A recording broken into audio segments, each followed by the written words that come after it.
At Sierra, discover top workout gear at incredible prices, which might lead to another discovery. Your headphones haven't been connected this whole time. Awkward. Discover top brands at unexpectedly low prices. Sierra, let's get moving. Welcome to 4Kids Flashback.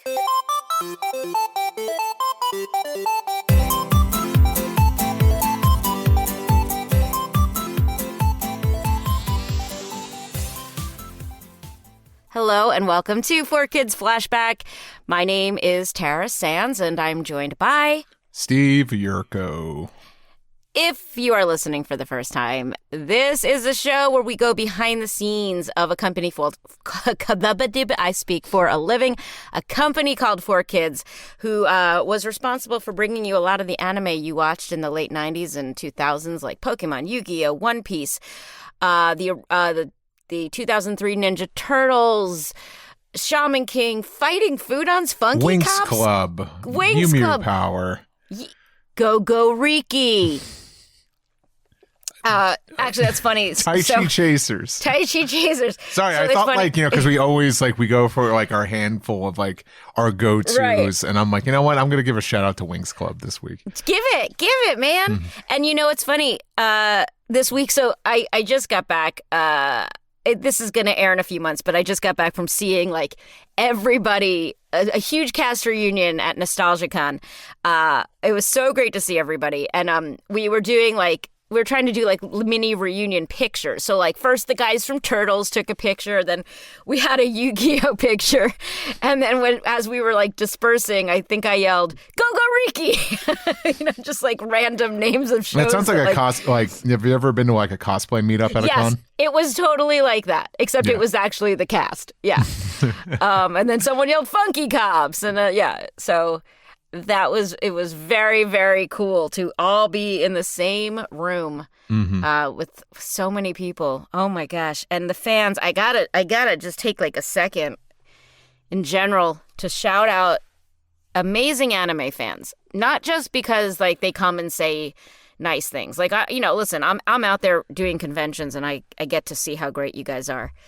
But two things have happened in the past few days that I am going to try not to cry when I talk about. Is that okay, Steve? If I cry I'll keep my eyes on your eyes.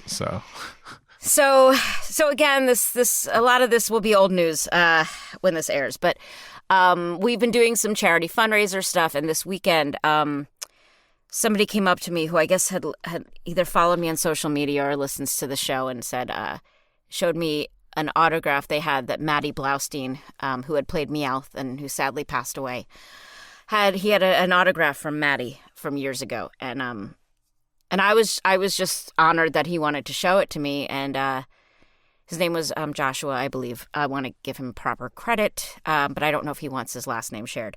But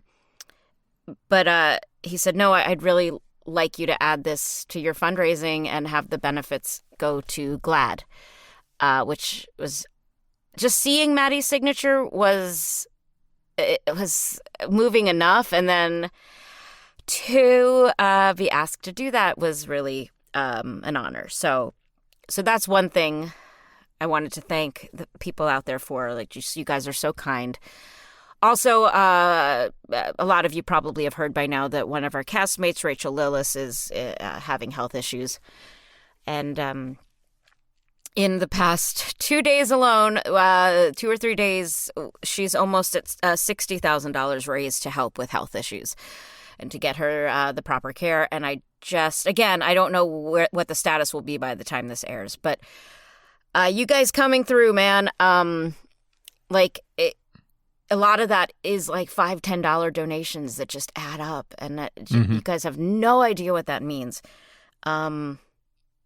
She's so loved, and sometimes the only way we can show that is by raising money, because we can't all give her a hug and we can't all run to her bedside and help. So those donations, I heard from her, got an email yesterday, and she is touched and by your outpouring of love and donations and just care and messages online, and so you guys are the best. Thank you.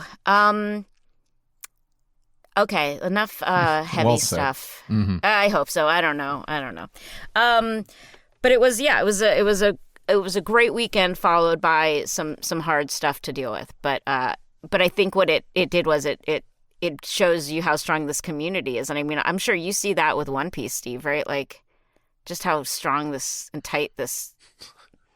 Or no, or is it haters? You tell me. I suppose so. I don't know. You're smirking. You're smirking, Steve. I think it depends, but yeah, like of course, like One Piece is like for the most part has been a very welcoming fandom, but this is like an actual living human being, and to see people kind of show like that kind of support, when it's needed, is something.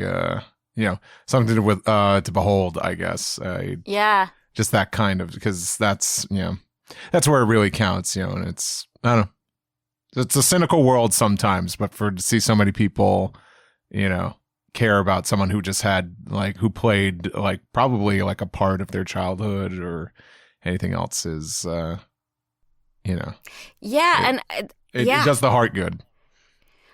But it just speaks to, again, why part of the reason we're doing this podcast, this nostalgia is so strong, these things that you grew up with in your childhood, again, which is why we're doing this show, because we're getting your questions answered. I'm excited for today's interview. This is not someone who worked directly at 4Kids.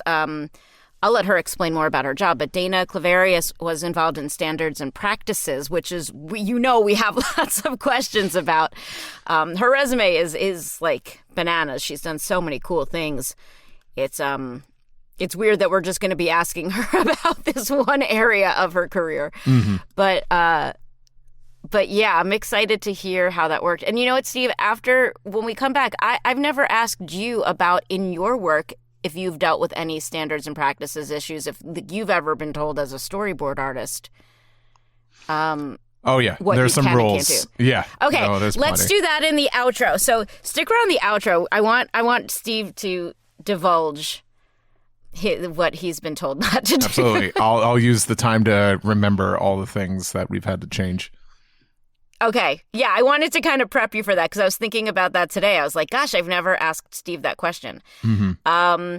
So stick around. We'll be back in a second with Dana Cluverius.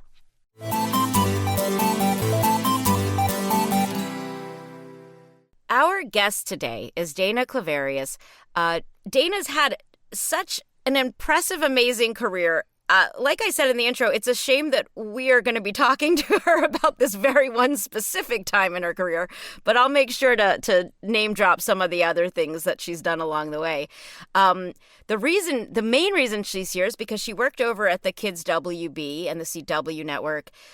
The WB, it was called many things, during the time that we were making shows like Yu-Gi-Oh! And she knows a lot about standards and practices. She knows a ton about children's television. Welcome, and thank you for being here, Dana Cluverius. And I hope I said that right.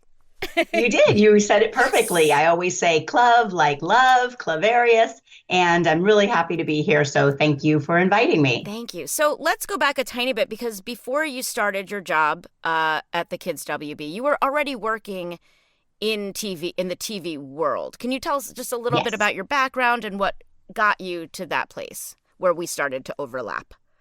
Yeah, absolutely. I think, it all started back in San Diego when I went to San Diego State and ended up majoring in television and film production there. So coming out of college, I was fortunate enough to work at an NBC affiliate, actually focused on news at the time. And, it was definitely an interesting experience, but I knew I had to get to Los Angeles. I had to get to Hollywood, where major productions were happening, and definitely needed that is the start to my career. So very quickly, I came to Los Angeles and started working on a bunch of live action shows at the time. And one of my first jobs was at the Warner Brothers lot, working on a pilot that had Linda Lavin and Patricia Heaton back in the day, that eventually went to full series. And so that was, an amazing experience.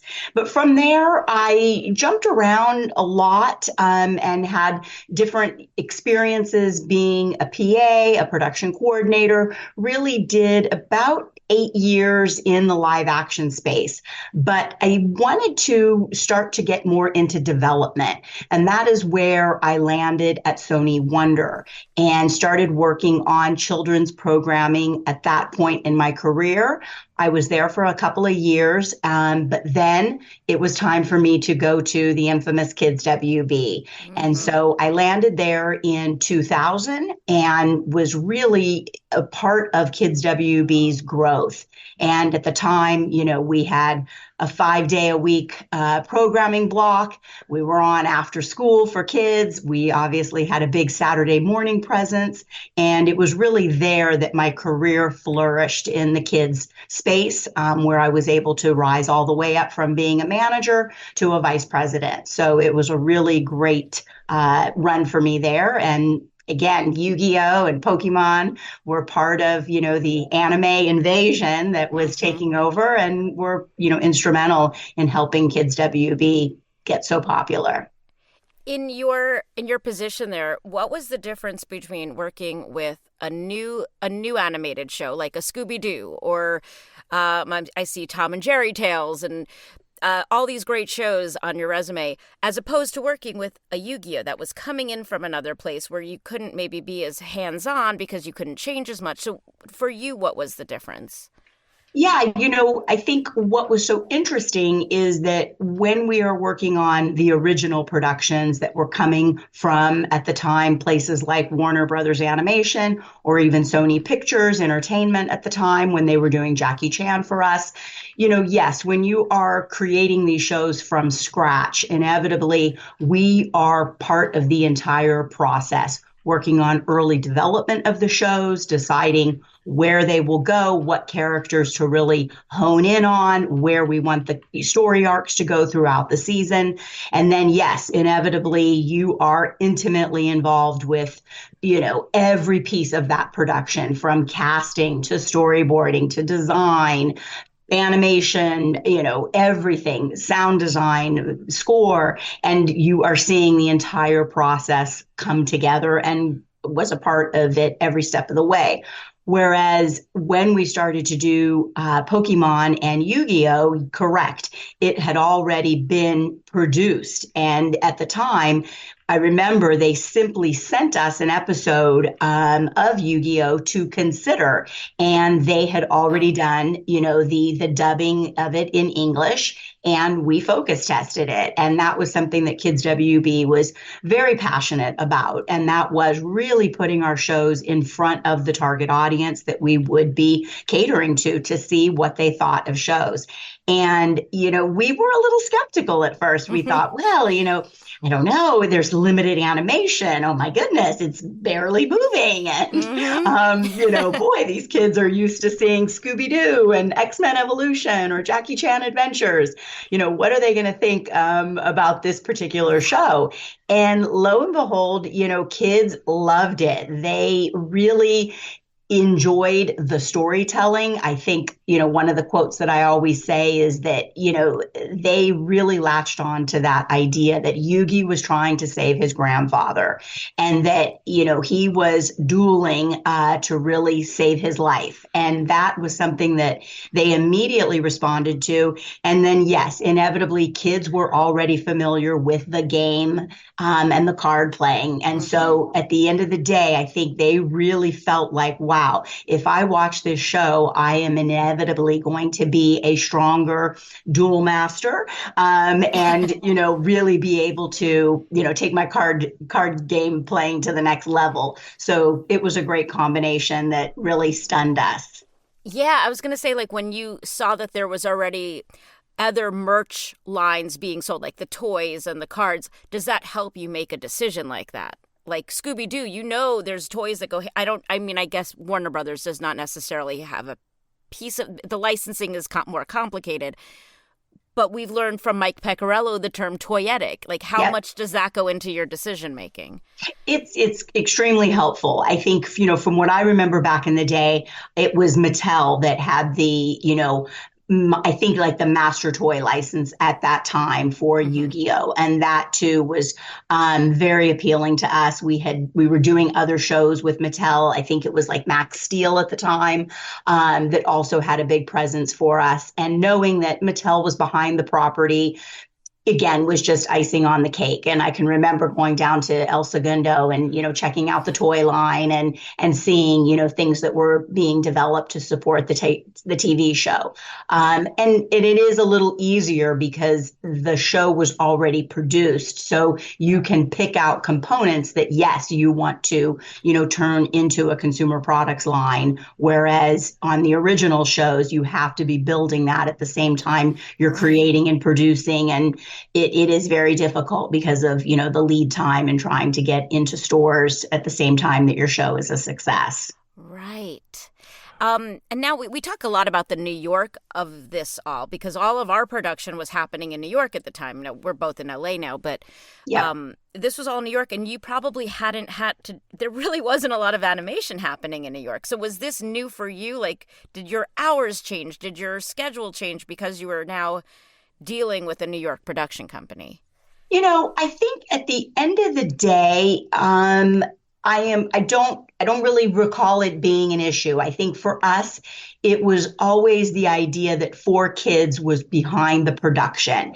And so we had just gotten into that groove of, again, they would submit materials, we would review. I think one of the things that we've always been accustomed to is most of the work that I do in Current Series is on like a 48, 72 hour turnaround. So inevitably you're getting the material and you know that you have that time frame to watch it, generate your notes, get the notes from S&P and get back to the team. And so I think, yes, I remember some, maybe early morning calls to accommodate the team when inevitably, we were asking them, for changes, but it was pretty well established how the relationship worked due to Pokemon coming before it. Right, because you already had done that. Yeah.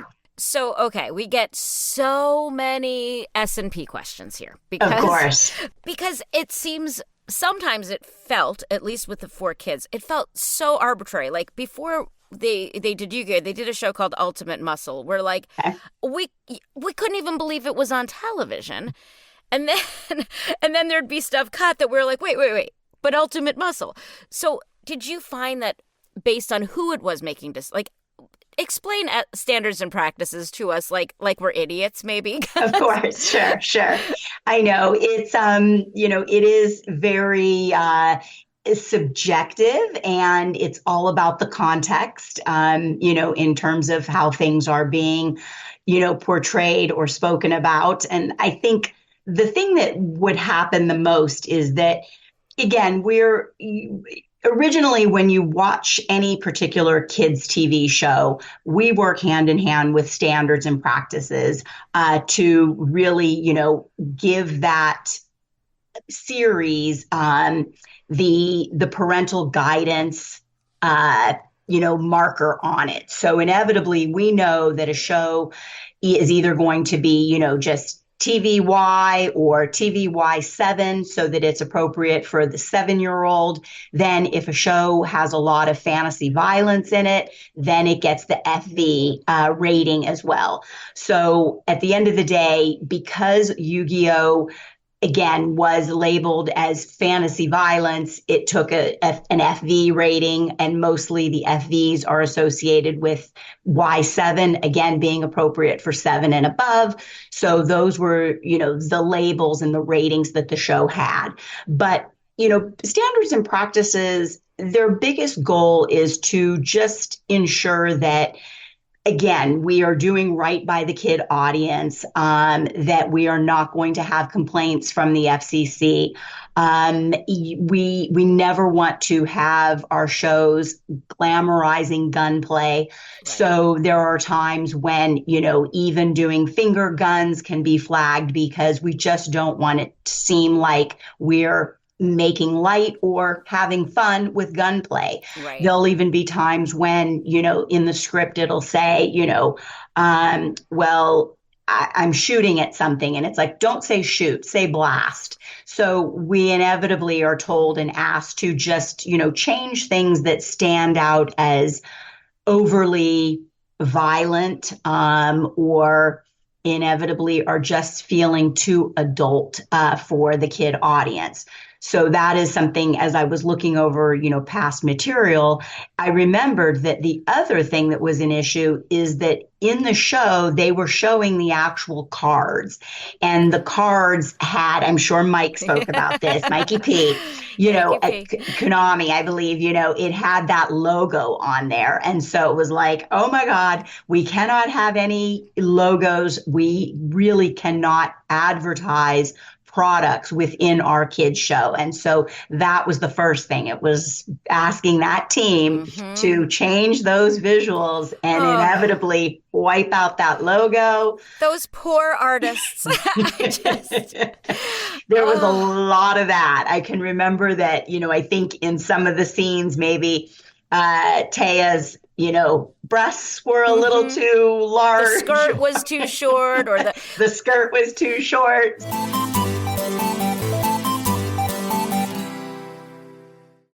Hey guys, Tara here. If you are enjoying the 4Kids Flashback podcast, here is another podcast you will probably like. It's called the One Piece Podcast. They have been covering One Piece since 2009, so there are about 1 million episodes for you to listen to. Highly recommend it. They do all kinds of behind-the-scenes stuff, break down the shows, interview actors. You're gonna dig it. Go to onepiecepodcast.com or look them up wherever you hear podcasts. And you might even hear a familiar voice that sounds a lot like Steve Yurko. Check it out now. Thanks.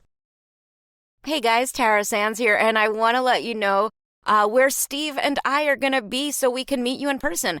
I'll have something in LA coming up in September, Heroes Hideout, Albany, New York at the end of September, and I'll be in the Houston area October 12th. You can check out our Instagrams and Twitters and all that to find out where we'll be. Steve is at Steve Yurko, and I am at Tara Sands VO, and we hope to meet you in person real soon. Thanks for listening. Okay, now for the lightning round. I'm so good at lightning rounds. That's from Friends. It's my favorite show. 20 seconds on the clock starts now. Who is the captain of the USS Enterprise? Oh, crap. Is it, Captain Stubing? No, Morgan? Crunch? Next question. Which superhero is Tony Stark? Stark. Did Game of Thrones have superheroes? I only watched 2 episodes. What planet were Luke and Leia born on? Planet Fitness? Oh, time's up. Sorry. And now, a word from our sponsor. Hey everybody, Mandy Kaplan here. Please check out my podcast, Make Me a Nerd, where each week an incredible guest tries to baptize this mainstream mom into the world of sci-fi, fantasy, and all things nerdy. Available wherever you podcast. That's our show, folks. Wait, I just thought of it. Padme Amidala gave birth to her twins Luke and Leia on Polis Massa. No, that's dumb. Is it Planet Hollywood? Is there a hard and fast rule about like in certain schools? I know girls are not allowed to wear shorts above a certain. Was there like a rule where you'd be like, okay, like how many inches is the skirt? Or was it really just kind of based on someone's eyeballs that day? It was eyeballs. It's, eyeballs and really looking at the footage. And so inevitably, if there was some kind of scene where, frilly underwear were sticking out or some kind of pose that really revealed underwear right. or the, no, you can't be showing that. Yeah, no. That, again, that would be a red flag. It's like, we got to cover that up. You got to, elongate her skirt. Or again, they just had so many cheats that they would do where it would be just, using a tighter shot of the footage and framing it and tweaking accordingly.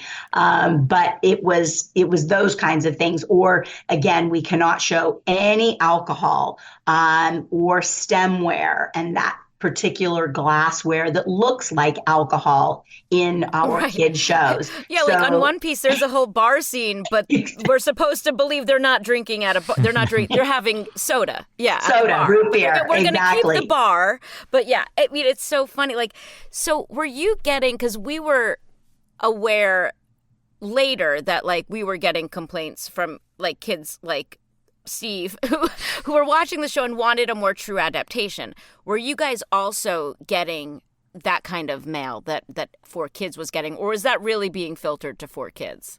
I think that yes, it did go more to 4Kids, or again, I think we were really hyper-focused on kids 2 to 11 with the sweet spot of being 8 and 9-year-olds. So honestly, I don't think even in those days, the younger audience really didn't have that much exposure to the original, I want to think and believe. So I feel that they were just a fresh audience and accepting what we did to the show, and really, weren't the kind of kids that knew it from before. I mean, they knew of the card game. Some the advanced kids like Steve who were reading manga. No, I think it's so cool that he was like, there was a small pocket of the audience that knew what they were missing, which is so fascinating to me because I didn't realize that. Like, I didn't know the word manga. It wasn't mainstream like it is today. Exactly. And I think at we would always just say that, again, we were making it, for the American audience, and inevitably making changes that we had to make as a network. I think one of the hardest things that we had to do is in reviewing the footage, we thought at many times that the episodes were a little slow to unfold. And inevitably, yes, there would be 52 episodes, in a season for them in Japan, but we would combine episodes and have the gameplay play more quickly and just really, get to that story much more quickly. But again, there would be certain episodes where we would lean in and embrace a 3-parter, a 4-parter, but they had to be pretty epic to warrant that. And then again, it was great for scheduling because we could, inevitably schedule these 4-part, epic battles, for the channel. But at the time, we were a little hyper focused on just making sure stories played quickly and concisely, and that we were just, getting to the heart of it. Yeah. When it came to some other changes, like changing the characters' names, how involved was your side on that, as opposed to, say, 4Kids, obviously? It's funny.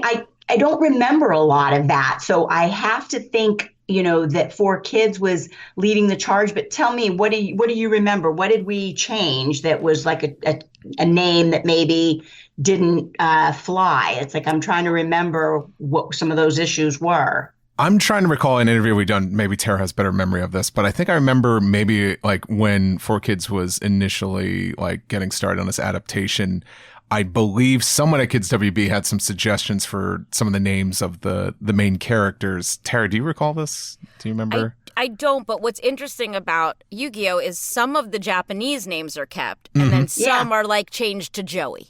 So it's...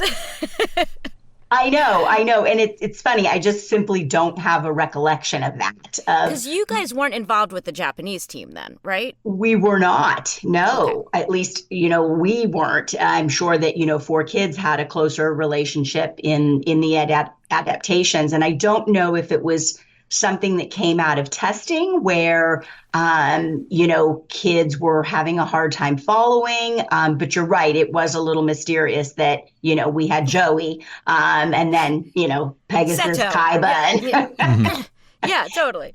And the rest of the gang. Mm-hmm. So, Steve, you'll correct me if I'm wrong about this stuff. But so I feel like death is confronted today in children's television. You look at even The Lion King, like there's, death scenes and things like that. In Yu-Gi-Oh, they changed it to the Shadow Realm. And I don't believe, Steve, again, please tell me if I'm wrong. I don't think they ever said death. I don't think it was ever mentioned. Is that something that's changed over time? Was that a specific WB thing? I mean, it's okay if you don't remember. Yeah, no, that's something that is still pretty prevalent in kids' TV, where for the target age of, 2 to 11, we do avoid talking about death, using the word, I'm going to kill you, he died.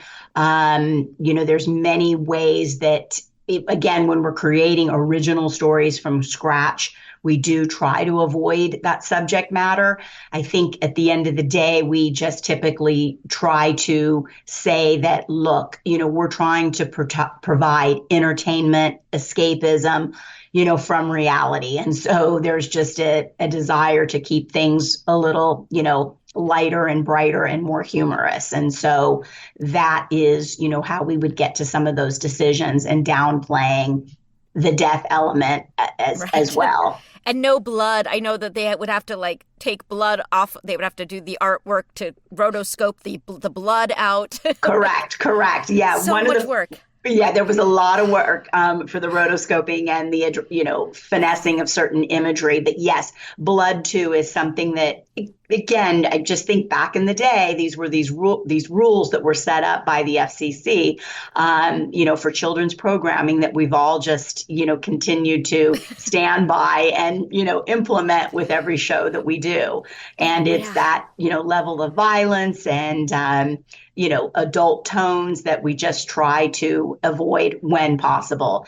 And I remember I was watching, because we would watch a lot of the footage in advance of it being dubbed and, transcreated is what we would call it, where we were, combining episodes and inevitably doing the American adaptation.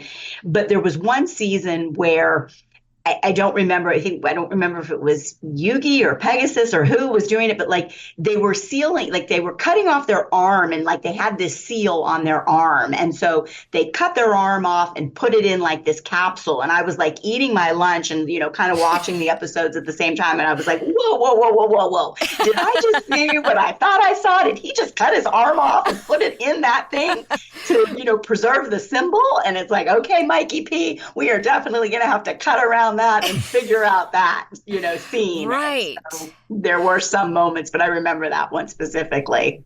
Well, and what we've kind of learned is that and maybe when you're making new television, you do this, that violence can be taught, if you just do it just off screen, you can have the screams of pain and then they can walk in a neck brace, but you can't. Is that a trick that you guys use? Absolutely. We do. We're imply what's happening, put it off camera, put it in silhouette, and then S&P inevitably will say, and don't make the scream too intense that we're hearing. So, it is a lot of, manipulation and just playing things off camera or implying. There's another weird rule where they never want to see kids going in and out of windows on floors that are higher than the first floor. So again, it's imply that a kid is about to, crawl out the window or, into an air conditioning vent, but imply and then cut away. And it's and then they're in the vent, because we just have this fine line with imitatable behavior.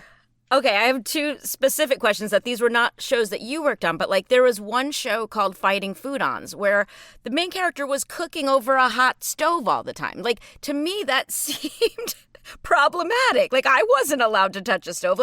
Are there rules like that for you guys? Yes, that exactly. We basically will not illustrate fire on the stove or red coils. It's just downplay that, or again, having tongs and mittens on people that are handling food, or putting adults into scenes when kids are cooking and in the kitchen. And it's funny to watch, kids programming with an eye towards that, because you'll realize that there is no flame on that, on that stove. I gotta relook at it now. That's so interesting. And there was another show called Funky Cops that we did. And they had guns. Now, I'm trying to, is it maybe because they were licensed officers, or because they were in a certain kind of holster, or I don't think they ever pointed them, but can it be decorative? Or if they are a cop, an official cop, is that allowed? Can they then be packing heat? Yes, because there are definitely shows that have, police officers. And I know on some of the more action adventure shows that are done, inevitably there's going to be, guns. But when we are starting the original series that will incorporate guns, we just try to draw them as fantastically as possible. I see. And, just avoid having them look like real weapons. And Yeah. we would make sure, too, that you're never really firing bullets. It's usually turned into a laser gun, a laser blaster is what we say. And it's that, where, okay, it's not bullets. It's always turned into a laser situation to push the fantasy and avoid the real world interpretation. Oh, yeah, I mean, it's like you think that it's going to be less work when you acquire a show and are just dubbing it, but it's really not necessarily because we have completely different rules. And it really was not a show made for children. Like, were you ever like, why are you making this show for this time slot? Well, it could be intense at times, but for the most part, we would just be like, lighten up the music, make it a little lighter. Oh, that's interesting. So one of the questions we've gotten from the listeners is, we were doing this show right around the time of 9/11 in New York. Did things change in terms of standards and practices and sensitivities and to violence or destruction or things like that after that day? It did, yes. We would definitely, scrutinize episodes that had collapsing buildings.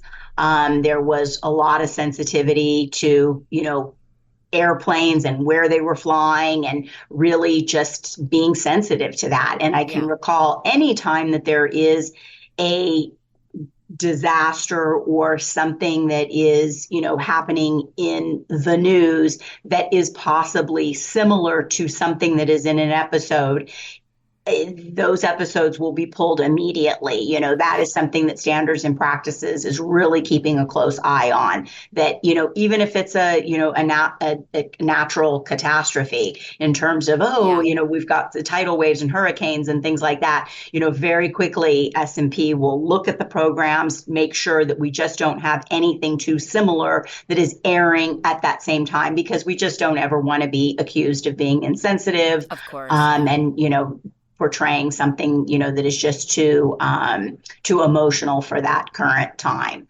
But yes, things were definitely scrutinized, and we've always had sensitivity about bombs and, lighting things on camera. Fire is a big deal. We don't, they would often not want buildings to be on fire. Right. It's just like have smoke coming from the top, have the fire over with by the time, we're cutting to the footage and the scene. So there would be some cheats, but absolutely, there is always sensitivity to, be just sensitive to what's going on in the climate. Yeah. On a much lighter note, are there any funny complaints and letters you would get from parents watching these shows? Like, I can't imagine the mail that must have come, because again, people weren't emailing at this time. So, I think thankfully we would send it all to, 4Kids. A couple of things would come across our desk, but they were mostly like, we're having a party and how do we get episodes? Or, I need artwork because I want to make a poster for my kid. Inevitably, it felt like we were getting, those kinds of requests for more merchandise from what I can recall. That's not as bad. I just imagine some parent calling, writing in about some insane, I don't even know what. Yeah, probably that they're just spending too much money on the cards and that they have to keep buying them. But one of our producers said he had to have a serious conversation with Standards and Practices about butt crack and how much butt crack they could show. And so things like that. So I just imagine a dad sitting down and writing a letter about butt crack. Yes, we call it the Y of the butt, and you do not want to see an entire Y of a butt crack. Oh, okay. went a little bit if you have to see anything. And the same goes for cleavage and boobs. Okay. What about fart noises? We've delved into fart noises on this show that apparently there were rules around those. Have you dealt with that? Oh, yes. Oh, yes. In your prestigious career. I went. The show that tested all of that was a show that we did when I was at Sony Wonder that we made for Fox Family at the time, or Fox Family. And it was Mega Babies. And that show was all about these babies that had huge diapers full of loads of poop and inevitably big weapons and big guns that they would, use to protect their, local neighborhood with. And so that truly was, a very challenging series because, yes, the rules on farts are, tight and short, trying not to make them overly juicy or too graphic. And so what about burps?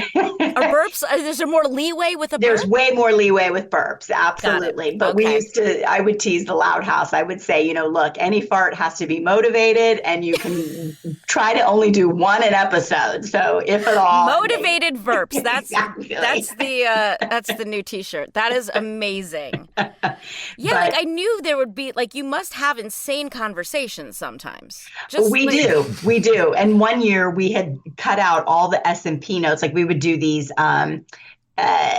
pumpkin carving contests around, the time of Halloween. And one year, the kids team for, Kids WB, might have been when we were part of the CW, but we ended up cutting out all of the comments that S&P had given on the scripts. And we put all of those on a pumpkin and we were like, this is our submission.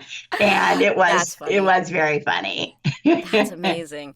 So around this time, one of the things people love about these shows, this time in TV was a lot of the crossover promos that would happen.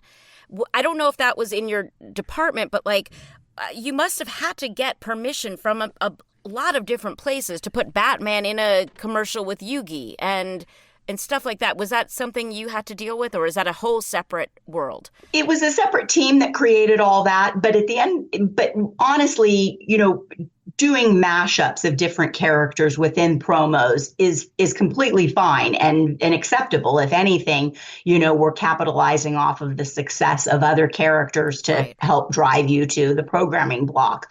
So as long as it is being used for promotional purposes, it's not an issue. What becomes an issue is if we were to have Yu-Gi-Oh commercials within Yu-Gi-Oh. Yeah.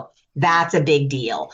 So that is why a lot of times with cameos that are happening in certain shows, we have the teams and post-production really track all of that. Because if you're going to put, a Teenage Mutant Ninja Turtle into an episode of something else, we need to know about that so that, God forbid, we don't put a Teenage Mutant Ninja commercial within that episode that has their cameo. So, is there a certain amount of time, someone touched on this, but you'll know probably much more clearly, is there a certain amount of time that has to pass after the Ninja Turtles air that then you can show a commercial for a Ninja Turtle toy?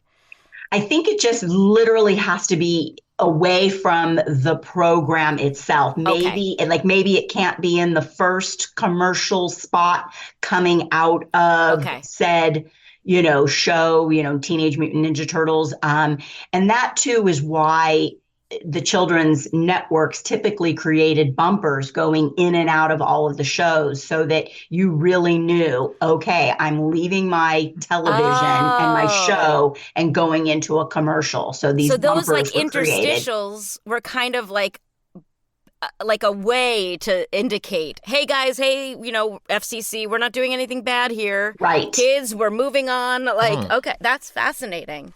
Yep. And it's a, separate piece of entertainment. And again, the commercials are just isolated and standing on their own so that they're not smacked up against these shows in too much of a way. Wow. That's a lot of work. Keeps a lot of people employed. Well, it does because, you're thinking about the ad sales team. You're thinking there's so many moving parts that they all have to be talking to each other, which is why I assume once in a while a fine happens and a company does, break the rule because they're not all talking to each other. Because I know there were definitely several times that 4Kids did have fines, and they pay them like, oops, we messed up. But it happens, like mistakes happen. It does. It happens, but we do our best to really avoid those situations, and everybody's pretty well trained. And I can remember back in the day of logs would be approved, and you would know going into every day of the week and of the schedule. It's like, okay, it's all programmed out. We've got these bumpers, these commercials. This goes here. This is this show, and that's all part of the approval of getting the programming block approved and on air.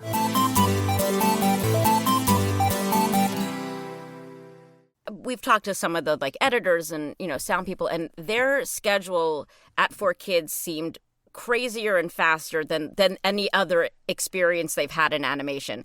Did you have any? Did you notice that at the time, or did everything just seem rushed and crazy with every production? Like it did. It did. We were, I will say, in those Kids WB days, I will often tell folks, we would make our programming decisions at the end of the year, and we would be saying you've got to have shows animated and ready to go 9 months later, and that is an incredibly short window to turn programming around. Not every show did that, but there were many times when we were delivering very quickly and just doing our best to get things on air and fully produced in time.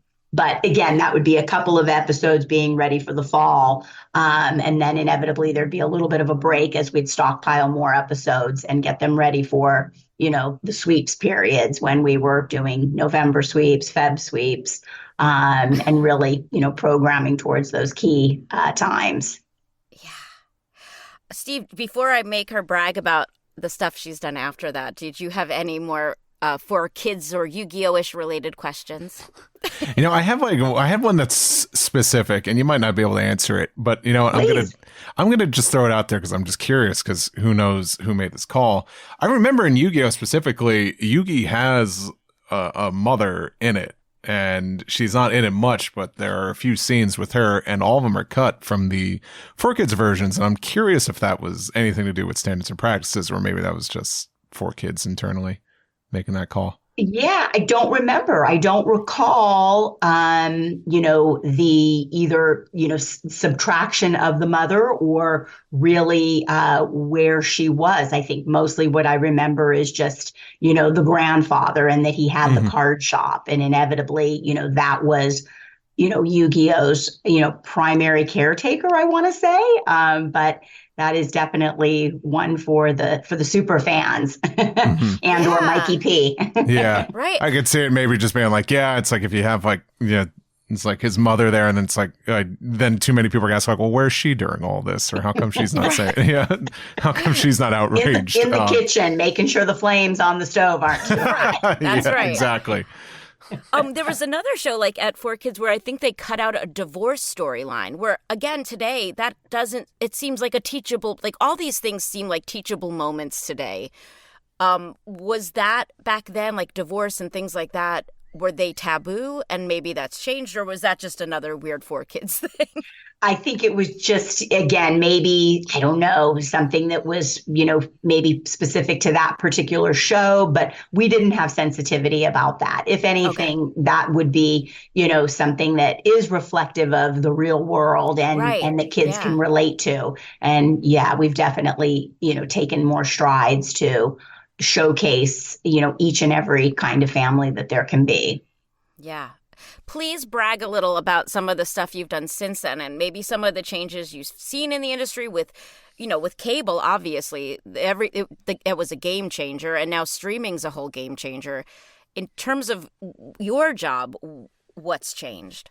Yeah, I mean, I think it is so competitive. It is, I think the hardest part is just knowing that, watching things on TV and through a network is just completely a different experience these days. Yeah. And yes, the elephant in the room is YouTube and Netflix. And so, that's been the hardest part for everybody to adapt to, is that, inevitably, those are the brands and the places that kids know to go to, just like how in the day it was Nickelodeon and, Fox Kids and Kids WB, where you would go for the programming. So at this point, it's also just that ability that everybody is watching everything in their own time, and enjoying things separately. So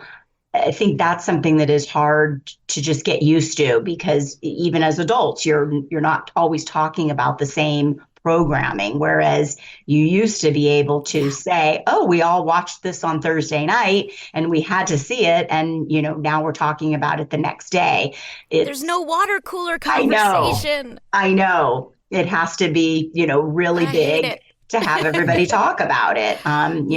Like a Bluey, where something is just so wonderful, that, everybody's talking about it. And those are, the lightning in the bottle, where, okay, something is resonating and everybody's talking about it and everybody's checking it out. So is Bluey just a unicorn in this space? Like, that's the vibe I'm getting from the people I talk to, that Bluey is so unusual, that it's so universal, and that like that's what everyone's striving for now. So like, do you get pitched just a ton of Bluey imposters, or like what is the landscape like now in children's television? Well, I think, that's what's hard, is that you're always trying to, guess what is going to be the next hit. And certain things just hit at the right time. And there is a sweetness to Bluey. There is a calmness to it. And I think that is what people are craving right now. And I would say that even Loud House, when it became very popular, it too had that sweetness to it. It was a little bit more wholesome. And we tested that, and kids felt like, wow, I'm really learning how to navigate relationships in my family. I know how to deal with my sisters and my brothers. And by watching this show, I'm actually able to apply some of those learnings. And, hearing kids say that just made us once again lean into that element of the show and not be afraid of it and not worry that it was, too wholesome. Kids actually embraced that. And I think, some kids are using these shows as a little bit of a parental, a parental tone. And so if they're getting an educational experience from a show, then, we're proud of that. Like, how do you toe that line between feeling preachy at one of the actors we interviewed said, like, oh, I could smell a lesson coming. Like what's that? That must be an interesting straddle. Like, okay, there's a teachable moment here, but we're not going to hammer it over their heads, because kids are not stupid. They know when you're trying to teach them. So Is that like a dance that you're always doing with these new shows? I think, it just really depends what show you're making and who you're targeting. When I was at Kids WB, we did some shows that were educational and informative, the EI programming. And so inevitably those shows... What is EI programming? Sorry. I know, educational and informative. I believe that's what I didn't know that was a thing. Stand for. Okay. I think. And so they would be on earlier in the morning. We would, have certain shows. I remember Rescue Heroes was one of those shows that I first worked on at Kids WB. And it was there to, again, be pro-social, have teachable moments, have a learning opportunity at the end of an episode, and we would have educational consultants, be a part of those shows and really help us, develop those kinds of stories so that they were qualifying for the EI component of the children's block. And back in the day, you had to have so many hours of programming of educational content to, have your programming block on. But, it just depends. Some of the shows are specifically formatted to be that way. Others that I have worked on are just strictly for entertainment. And if there is a teachable moment or some kind of moral message that you're getting after the fact, then it's just a little bit of an added incentive. It's not something that we're really, trying to go after, but can be a nice takeaway and, a nice moment at the end. Aw. Oh, thank you so much for being here. Tell us what you're working on now, what should we be watching? Or what should we be telling people with kids to be watching? Well, yes, I know. Anything that's on Nickelodeon is what they need to be watching. And then inevitably those shows are going to Paramount Plus. And so, right. I think at this point in everyone's, career, it's all about, the existing IP and doing more with the success of certain shows and brands. And so, things like SpongeBob SquarePants are constantly being, broken out into other franchise opportunities for us to really take advantage of that world. Same thing like with the Loud House, where the Casagrandes were spun off from the series and are another family for folks to, enjoy and check out. And we recently did a movie for the Casagrandes on Netflix. So that's the other thing, even though some of these, studios are known for certain shows and projects, we will still license, the material to other places so that, kids can still experience them, because we get it. We have to, be all places that kids are. So we try hard to also get episodes, to be put on YouTube as well. But we always need a little bit of a special permission to do that, because those at the company are like, but we paid full price for that episode. So what's going on YouTube? And it's like, well, it's just a promotional opportunity. It'll only run a couple of times. It's so crazy, too, because that's what we hear from some of the kids. Like, that was like, I watched Pokemon because it was a channel that I got in my house. Or like, it's just not the same landscape anymore where all the kids are watching the same thing and then going to school. But I think, and again, part of why we're doing this podcast is because nostalgia is so strong, and we're feeling that now. Like, I mean, if I told you 20 years ago we're making a podcast about 4Kids, you'd be like, why? Who cares? Like, Well, that's the thing, that is the longevity of things like Scooby-Doo and Tom and Jerry, where it just comes back around. And Static Shock is another show that we had worked on at Kids WB that constantly is brought back with a desire to do a live action movie, or, what shouldn't they be doing more with that? So I'm hoping that eventually, something happens with Static Shock. It's always being, talked about and flirted with. Right. Yeah.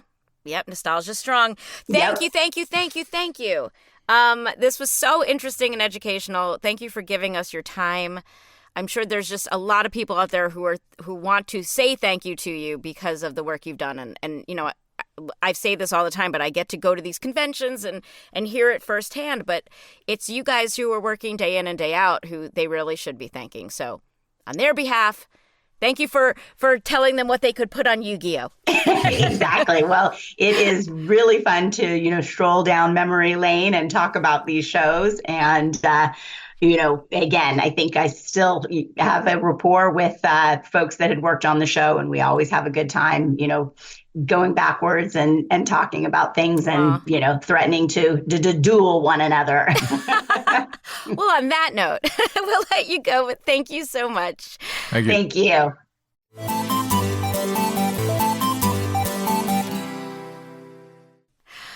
That was Dana Cluverius. She was a delight.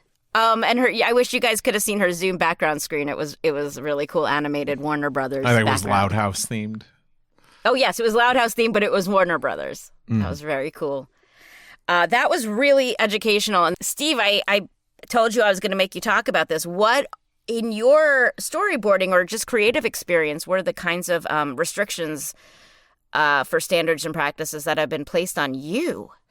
I've mostly worked in adult animation, so we get... So none is the answer. Absolutely none restrictions. No, you'd be surprised to think just because it's adult animation means like, you get away with anything, and that's not the case. No, of course not. Some things that come to mind with minors, we're not allowed to show them actually drinking alcohol or smoking. Course. Right, because there's still children I forget that. Like, even though it's an adult show, there's still children there. Yeah. I think sometimes we get away with it's implied, but we can't show them with anything in hand. And I think in terms of violence, you know, if it's like aliens and robots, it's fair games. With humans, like we saw in Ninja Turtles, like Yeah. that robot can be impaled. Exactly. But with humans, like we can't show like brain matter. Really? That's where the Yeah. line is?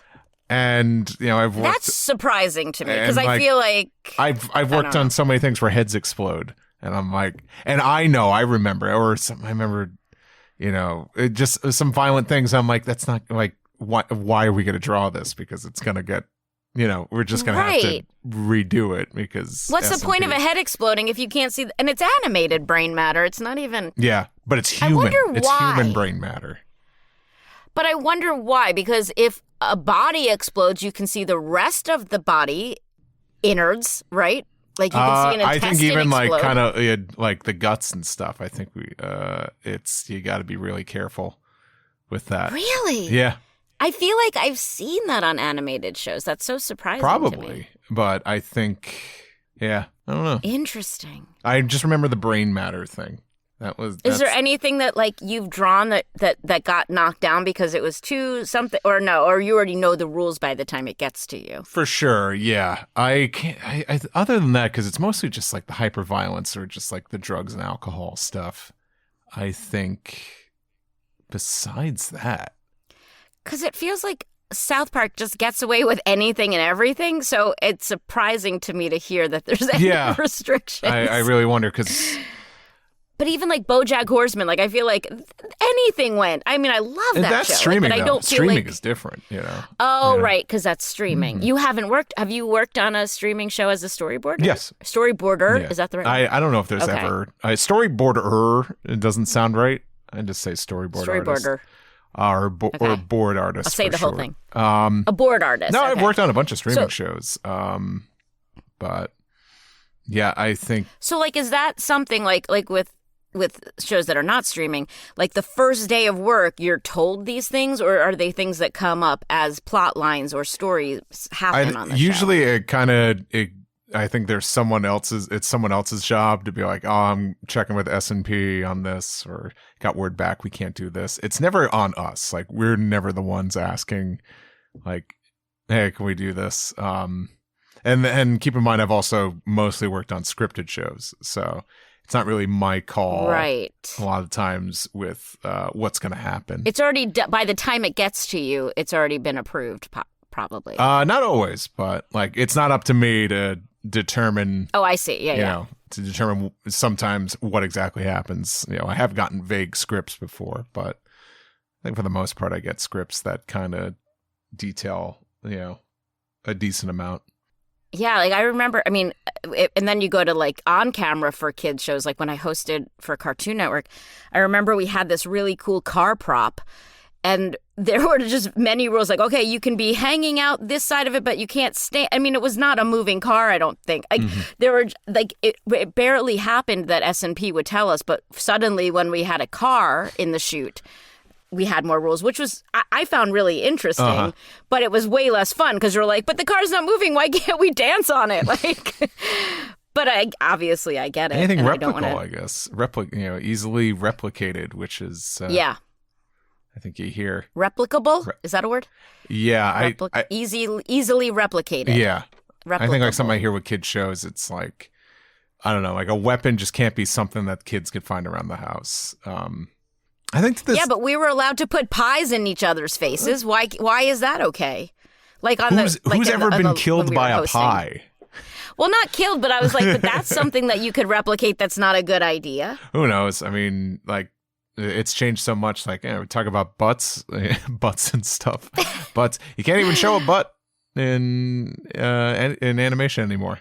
Used to be you could show a butt, you could draw a butt. No butts anymore. No butts. No ifs, ands, or buts. Was that really true? Yes, No. it is true. What? What do you mean? It's nudity. It's too much. Yeah, a butt. Do you think Ultimate Muscle would be? Well, no, because that was just I don't know. crack. I don't even know if that character who's just a butt. Yeah, I don't know if he would have been long for the world. I don't think. Yeah, because there's a lot of butts in that show. Yeah, because I rewatched it, Yeah. and yeah, I don't think it that show couldn't have aired in the time slot it did now. This episode took a weird turn. On that note, we did not tell you this in the intro, but you should go to our website. You should subscribe, rate, and review. Please, if you're listening on Apple Podcasts, just like scroll down on the show page, smash that 5 stars. Annihilate it. Does help us. Yeah, if you write nice reviews, it does help people find the show. It helps us keep doing this. They like engagement, Patreon. all these websites. They do. They're so engaged. Mm-hmm. They're so thirsty for engagement. Oh my God. Okay, I won't do voices. That's gonna be the new, that's gonna be a new term for being do? like an attention whore. Engagement. Engaged. You're so engaged. Oh yeah, patreon.com/4Kids Flashback. We have just check. You know what, guys? Oh, this is what you should do. Just check the show notes. We have all these links in there. It's awesome. Mm-hmm. I mean, it's not all. It's easy. It makes your life easier. It makes our life easier. Just go to the show notes, and that is in order. But now every time I say "but," I'm gonna giggle like an 8-year-old. We will catch you next time. 4Kids Flashback is a production of Maji Media, hosted by Tara Sands and Steve Yurko. Producers are Zach Logan, Tara Sands, and Steve Yurko. For more information, go to 4kidsflashback.com. That is the number 4. And if you worked at 4Kids and have a story you want to share, please email us at 4kidsflashback@gmail.com. You can find us on social media at 4Kids Flashback, and to listen early and ad-free, head to patreon.com/4kidsflashback. For podcast merchandise, find links on our website and Linktree. As they say on every podcast, if you liked this show, please subscribe, rate, and review, and tell your friends or 4. If you want to check out other Maji Media podcasts, go to Maji, MAJI.media. Thanks for listening.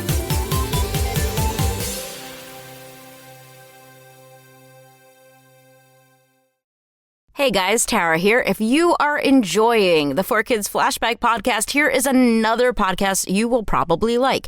It's called the One Piece Podcast. They have been covering One Piece since 2009, so there are about 1 million episodes for you to listen to.